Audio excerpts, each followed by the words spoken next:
Video করতেছি আবার ভয়ও পাচ্ছি। আল্লাহ, এত মানে আমি নিজেকে কন্ট্রোল করতে পারতেছি না।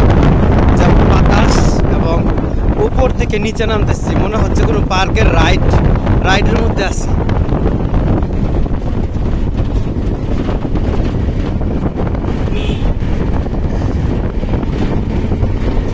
আমার সফরসঙ্গী আবুল বাশার মোল্লা, সে বাতাসের জন্য উঠতে পারতেছে না, এখনো বসে আছে নিচে।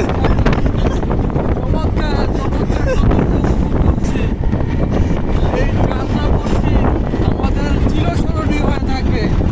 এত সৌন্দর্য, এত প্রকৃতির এত কাছাকাছি আসতে পারাটা আলহামদুলিল্লাহ বিশাল একটা প্রাপ্তি, বিশাল ব্যাপার।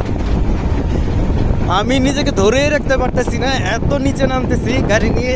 আল্লাহ, আলহামদুলিল্লাহ, আল্লাহ প্রকৃতি এত সুন্দরভাবে গড়ছে, মানে নিজের চোখে না দেখলে সেটা বোঝা কোনো ক্রমেই সম্ভব না।